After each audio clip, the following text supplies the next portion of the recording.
So, picture this.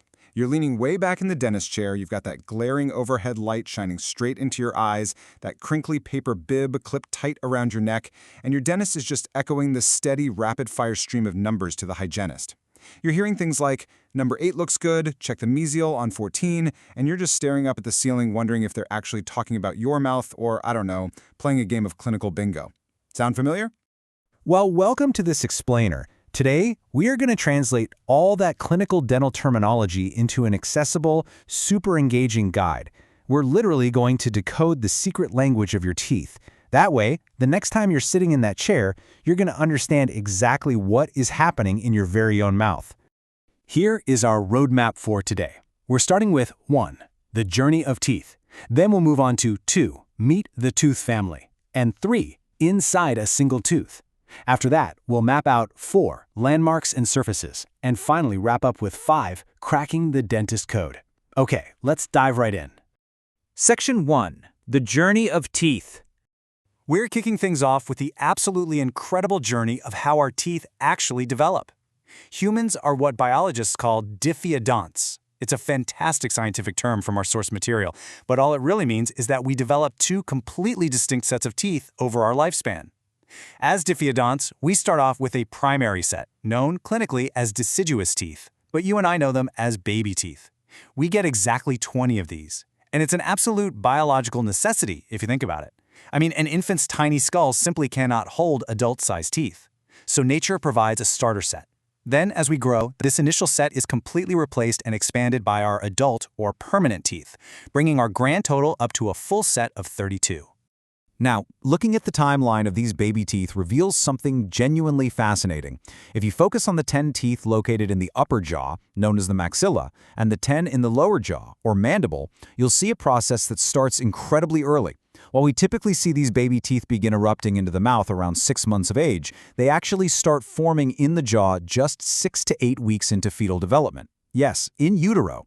By the time a baby is born, these teeth are already waiting up in the jaws in various stages of development. It's kind of like tiny seeds, just waiting to sprout.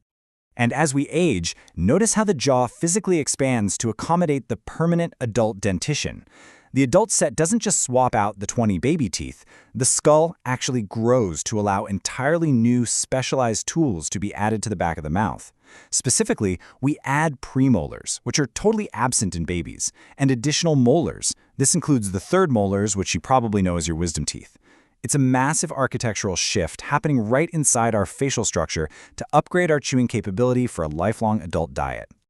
This timeline perfectly summarizes that chronological arc, and it is amazing to realize that tooth eruption is essentially a 2-decade-long construction project occurring right inside our heads. It starts at about 6 months with those baby teeth. Then, around age 6, a major transition kicks off when the first adult molars emerge, often called the 6-year molars. This dynamic process of shedding baby teeth and growing permanent ones continues all the way until ages 17 to 21, when those final third molars, the wisdom teeth, arrive. It takes a solid 20 years to complete this whole intricate developmental journey. Section 2, meet the tooth family.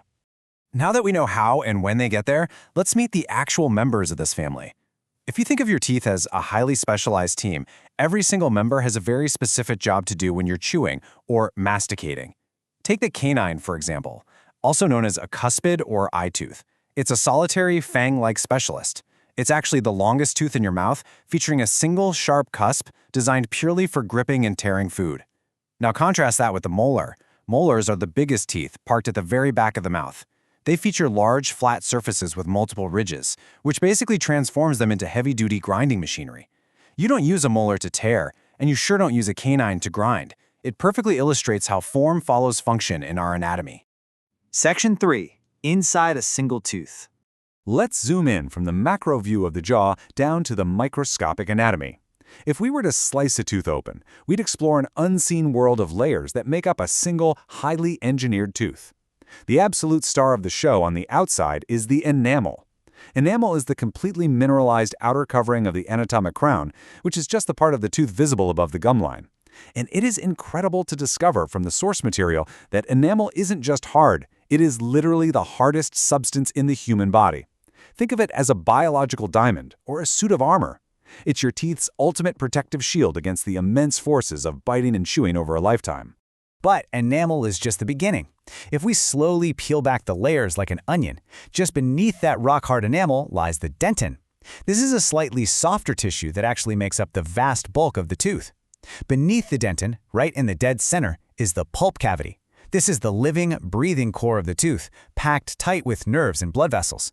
When you get a really deep cavity that reaches the pulp, this highly sensitive layer is exactly why it hurts so much. Finally, down below the gum line, the anatomic root isn't covered by enamel at all, but by a specialized tissue called cementum. The functional importance of cementum is huge. It serves as the crucial anchor that safely locks the tooth into your jawbone so it doesn't wiggle around when you eat. Section 4. Landmarks and surfaces. Before we get to the standard map of the mouth, the source material reveals some incredibly weird, hidden anatomy facts that you've probably never noticed. Have you ever seen those tiny little bumps on the biting edges of a kid's newly erupted front teeth? Those are called memallons, and they're actually the remnants of how the tooth originally formed from different developmental lobes. They usually just wear away over time as the child chews. Or how about a secret extra feature? While most upper first molars have 4 cusps, a lot of people have a hidden 5th cusp located on the inner side of the tooth, delightfully named the cusp of Carabelli. Okay, so just like navigating a map requires understanding north, south, east, and west, dentists use highly specific spatial terminology to navigate the intricate physical landscapes of your teeth. How does a dentist pinpoint an exact millimeter of a tooth? They use these directional surfaces. Let's break them down. Labial or buccal means the surface facing outwards toward your lips or cheeks. Lingual or palatal is the inside surface. Think of linguistics. It's the side facing your tongue or the roof of your mouth. Mesial means the surface pointing towards the midline of your face, right up front, while distal points away, heading toward the back of the throat. And the actual biting surface itself, that's the occlusal surface for back teeth and the incisal edge for front teeth. So if a dentist finds a cavity on the mesio-occlusal surface, they have perfect geographical coordinates to know exactly where on the map to drill. Section 5. Cracking the dentist code. This brings us to our final application phase. We're going to combine everything we've just learned to finally crack the dentist code and decode those mysterious numbers you hear called out in the clinic. Imagine trying to identify one specific tooth out of 32 in a matter of seconds. To give a tooth its official clinical identity, professionals follow a really strict naming logic. First, they identify the set. Is it a primary baby tooth or a permanent adult tooth? Second, the arch. Is it up in the maxillary jaw or down in the mandibular jaw? Third, the side, left or right. And finally, the class. Is it an incisor, canine, premolar, or molar? By combining these, a generic tooth becomes highly specific, like the permanent maxillary right central incisor. But saying all of that clinical terminology takes way too long during a rapid exam, which is exactly why numbering systems were invented in the first place. When we look at the ultimate decoder ring for these systems, we see how they totally streamline the process. Take that exact same front right tooth we just named. In the United States, dentists primarily use the universal system, numbering adult teeth 1 through 32, starting at the upper right and wrapping around. So that tooth is simply known as number 8. But worldwide, the FDI system is the standard. It uses a 2-digit code indicating the quadrant first and then the tooth position, making it number 11. Meanwhile, in the UK, a lot of practitioners still use Palmer notation, which assigns a quadrant bracket and a number from 1 to 8, making this tooth simply a 1.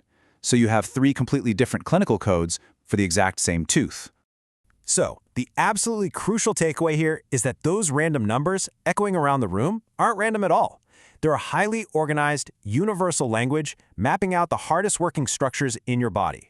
I want to challenge you. Next time you are sitting back in the dentist chair, actively listen to the exam. So, the next time you hear mod on number 8, you won't just be staring blankly at the ceiling. You'll know exactly what's happening. The only question left is, how well do you really know the terrain of your own smile? Thanks for joining this explainer, and keep learning.